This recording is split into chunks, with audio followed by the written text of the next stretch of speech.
نحمده ونصلي على رسوله الكريم أما بعد فأعوذ بالله من الشيطان الرجيم بسم الله الرحمن الرحيم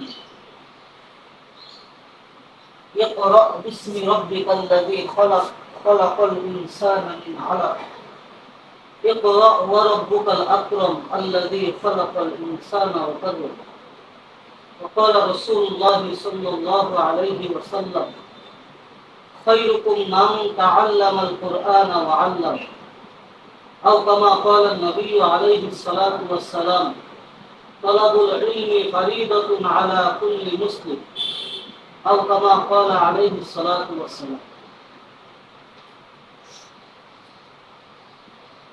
আল্লাহ রাব্বুল আলামিন বলতেছেন ইকরা তোমরা পড়ো নবীকে আদেশ করতেছেন ইকরা পড়ো বিসমি রাব্বিকাল্লাযী খলাক তোমার প্রভুর নামে যিনি তোমাকে সৃষ্টি করেছেন আমাদের কে সৃষ্টি করেছেন কে সৃষ্টি করেছেন আল্লাহ আল্লাহ সেই প্রভুর নামে পড়া পড়ার জন্য আল্লাহ তাআলা আদেশ করতেছেন প্রভুর নামে পড়া স্কুলের মধ্যে পাওয়া যায় না ভার্সিটির কই পাওয়া যায় মাদ্রাসায় পাওয়া যায় মাদ্রাসায় আমাদের প্রথম সবক আলিফ আলিফতে কি হয় আল্লাহ আলিফে কি আল্লাহ প্রথমে আল্লাহর নামে তা আমাদেরকে মাদ্রাসায় দিয়েছেন কেন মানুষের মতো মানুষ হওয়ার জন্য মাদ্রাসায় দিয়েছে কি মিথ্যা কথা বলার জন্য না চুরি করার জন্য না বকাবকি করার জন্য না মানুষের সাথে বেয়াদবি করার জন্য না আদব হওয়ার জন্য আমাদেরকে আমাদের মা বাবা মাদ্রাসায় দিয়েছেন আদব বলা হইতে হবে এখন আপনি মাদ্রাসায় পড়েন কিন্তু ঘর থেকে টাকা চুরি করেন কি ভালো কাজ আপনি মাদ্রাসায় পড়েন কিন্তু বাড়িতে যায় আপনার আব্বা আম্মার সাথে মিথ্যা কথা বলেন তা ভালো কাজ মাদ্রাসায় পড়েন কিন্তু বাসায় যাওয়ার পরে বাড়িতে যাওয়ার পরে আব্বা আম্মাকে বকাবকি করেন ভালো কাজ বকাবকি করার জন্য না বইলে টাকা আনার জন্য মিথ্যা কথা বলার জন্য মাদ্রাসায় পড়েন অনেকে আছে ঘর থেকে না বলে টাকা লয় এটা একটা চুরি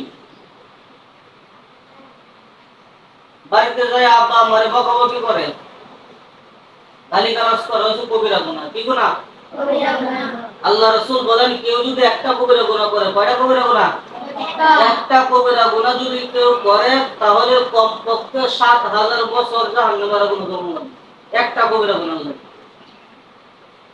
আপনি যদি মিথ্যা কথা বলেন জয়টা মিথ্যা কথা বলেন ওটা কবিরা গুনাহ হলো এই রোজ 10টা মিথ্যা কথা বলেন একটা লাগে যদি ৭০০০ বছর জ্বলবে লাগে তাহলে 10টা লাগি ৭ দশে ৭০,০০০ বছর জাহান্নামের আগুনে জ্বলবে অনেকে আছে না বলে ঘরতে টিহা লইয়া টাকা তৈছে আব্বা অথবা আম্মা তৈছে বালিশের নিচে অথবা তুষকের নিচে টিহা তৈছে এতে 10 টিয়া 20 টিয়া 50 টিয়া 100 টিয়া চুরি করে নিল এটা ভালো কাজ না পরে আবার দুই যে গায়ে করে টাকা দিয়ে নিল আমি নিছি না স্বীকার হয় আসলে এমন আপনাদের মধ্যে অন্ত আছে যে না বইলা ঘর থেকে অথবা দোকান থেকে টাকা চুরি করেন আছে কেউ না বইলা আব্বার সাথে না বইলা দোকানের বাক্সটাতে নতুন অনেক টাকা আছে 10টা দিয়ে নেই গে আছেন কেউ এমন কাজ করছেন কেউ সাবধান আব্বা আম্মার সাথে না বইলা টাকা কেউ ঘর থেকে অথবা দোকান থেকে আনবেন কোনোদিন আনবেন আর আব্বা আম্মার সাথে মিথ্যা কথা বলবেন আপনাকে টাকা দিয়ে দিছে বেতনের টাকা আপনি বেতন না দিয়ে খরচ করে আছেন বাজারে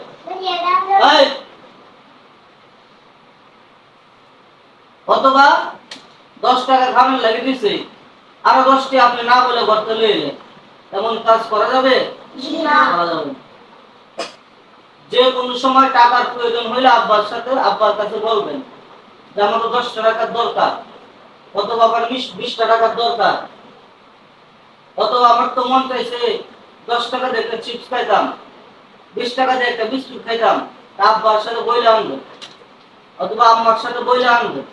ঘর থেকে না বইলা একটা টাকাও কেউ সরাই দিন। বুঝছেন কি বলছি? যদি এমন কারো ভিতরে থাকে যে আমি তো বলতে না বই টিয়ালো ইসলাম, আমি তো দোকানের ভাবসূত্রে না বইলা টাকা নিছিলাম না, এমন যদি কারো অভ্যাস থাইতে থাকে, তাহলে আজকে থেকে পরিহার করে বলবেন অভ্যাস রাখবেন। এই অভ্যাস ভালো না। যখন আপনার টাকার দরকার লাগবে আব্বার সাথে বইলে অথবা আম্মার সাথে বইলে আনবো। বুঝছেন?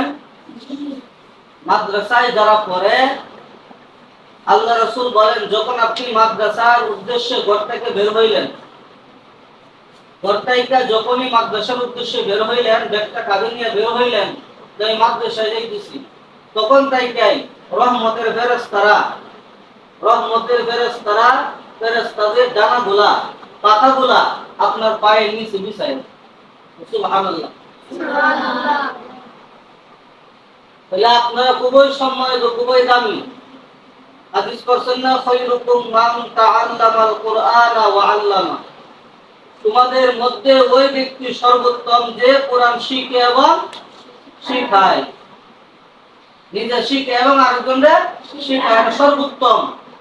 এবং সর্বোত্তম হওয়ার পরেও যদি আপনি মিথ্যা কথা বলেন, সর্বোত্তম হওয়ার পর যদি আপনি ঘর থেকে না বলে টাকা নিয়ে আসেন, দোকান থেকে টাকা নিয়ে আসেন, তাহলে সর্বোত্তম হয়ে লাভ হইল? তালাবুল ইলমি ফারিদাতুন আলা কুল্লি মুসলিম। প্রত্যেকটা নর নারীর উপরে ইলম অর্জন করা ফরজ। ইলম অর্জন করে কি ফরজ। এই ফরজ কাজটা আপনি করতেছেন। যখন যদি আপনি মিথ্যা কথা বলেন, টাকা চুরি করেন, অথবা আব্বা আম্মাকে গালিগালাজ করেন, মাদ্রাসা মিস করেন, তাহলে কি আপনি ইলম পাইবেন? জি না। ইলম পাইলে কষ্ট করুন লাগবে, কষ্ট করে পড়ুন লাগবে। এত বাহিরের জিনিস খাওয়া যাবে না। বাহিরের জিনিস যারা বেশি বেশি খায়, যেমন রুটি, বিস্কিট, চিপস, বিভিন্ন প্রকারের বাজারে খোলামেলা জিনিস যারা খায়, ওরা বাড়িতে যায় ভাত খাইতে পারে না। ভাতের রুচিটা নষ্ট করে না। আর ভাত না খাইতে হলে কেউ মাথার বের করবে না। পরে মাদ্রাসায় দিয়ে কিন্তু তার মনোযোগ থাকে না, পড়া করলে মনে থাকে না। এই জন্য বাহিরের জিনিস কম খাওয়া লাগবে, ভাত খাওয়া লাগবে নিয়মিত। 3 বেলা পেট ভরে ভাত খাইবেন, সকালে মাদ্রাসা আসার সময়, দুপুরে, রাত্রে। রাত্রে কেউ না খায় শুইবেন না। রাত্রে কেউ না খায়া শুইবেন না, ঘুমাইবেন না। খাওয়ার পরে তারপরে ঘুমাইবেন। তাহলে আপনার মাথার ব্রেনটা সতেজ থাকবে, ভালো থাকবে। তখন যখন ঘুম থেকে উঠবেন, মাথার ব্রেনটা ফ্রেশ থাকবে, তখন একটু কিছু পড়লেই, যখন পড়তে বসবেন, তখন আপনার ঘোরাগুলো মুখস্থ হয়ে বসবে। এই জন্য ফজরের পরেই পড়তে বসবেন সবাই। ফজরের পর যখন পড়তে বসবেন, মাথার ব্রেনটা ফ্রেশ থাকবে। সারা রাত ঘুমাইলেন, কোনো টেনশন নাই। সকালে যখন উঠবেন, মাথার ব্রেন ফ্রেশ, তখন আপনি যে পড়াটাই পড়বেন, এই পড়াটাই মনে থাকবে। আর রাস্তা দিয়ে যাওয়ার সময় বেশি বেশি করে সালাম দেওয়া লাগবে। যে বেশি বেশি করে সালাম দেয়, আল্লাহ তাআলা ওই ব্যক্তিদের বিভিন্ন প্রকার ভালো মুসিবত থেকে বাঁচায় রাখে। আর অনেকগুলা লাভ হয়। এর মধ্যে একটা লাভ, আল্লাহ তাআলা তার মাথার স্মৃতি শক্তি বাড়ায় দেয়, মুখস্থ শক্তি বাড়ায় দেয়। মানুষের দোয়া পাওয়া যায়। যে ব্যক্তিরা বেশি বেশি করে মানুষকে সালাম দেয়, ওই ব্যক্তিরা প্রতি সকলেই দোয়া করে। যে বাচ্চাটা, এই ছেলেটা মাদ্রাসায় করে সালাম দেয়, ওই ছাত্রের জন্য সকলের অন্তর থেকে দোয়া আসে। এই জন্য সবসময় বেশি বেশি করে সালাম দিবেন। বাড়িতে যায় সালাম দিবেন, রাস্তায় মুরব্বীরা সামনে বললে, বড়রা সামনে বললে সালাম দিবেন। বাড়িতে যায় আব্বা আম্মারে সালাম দিবেন, দাদারে দেখলে সালাম দিবেন, নানারে দেখলে সালাম দিবেন, চাচারে সালাম দিবেন, বড় ভাইরে সালাম দিবেন, বড় বোনরে সালাম দিবেন।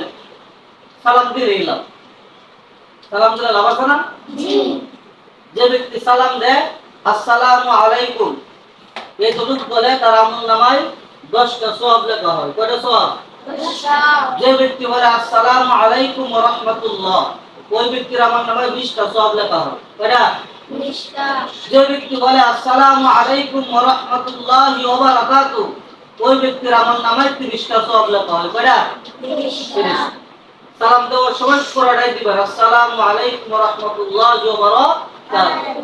আপনার আমলনামায় 30টা সওয়াব লেখা হবে। সাথে সাথে মানুষের দোয়াও বেশি বেশি পাবে। বুঝছেন কি বলছি? জি। তাহলে এই কাজগুলো করবেন তো? জি। কেউ বাড়িতে যায় মিথ্যা কথা বলবেন? জি না। বাড়িতে ঘর থেকে অথবা দোকান থেকে টাকা চুরি করবেন তো আরো? জি না। না আব্বা আম্মার সাথে না বলে ঘর থেকে টাকা আনবেন?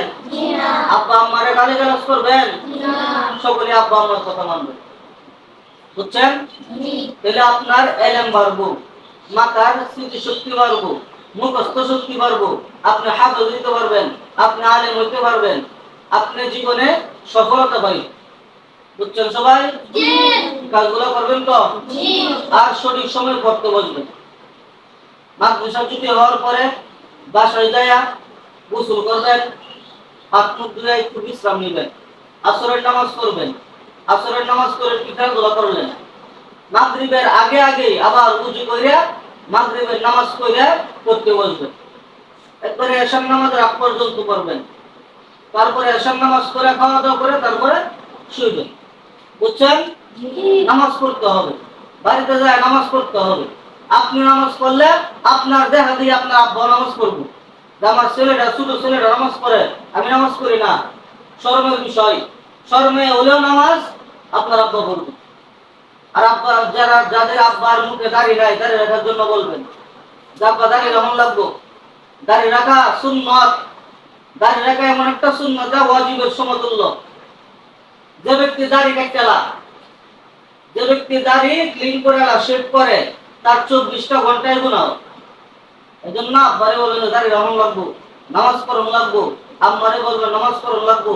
আপনার আব্বারে সূরা ফাতিহা শিখাইবেন, কুল হুয়াল্লাহ সূরাটা শিখাইবেন, আলামতারা সূরাটা শিখাইবেন, তাশাহুদটা শিখাইবেন, দুরূদ শরীফটা শিখাইবেন, দমা সূরাটা শিখাইবেন।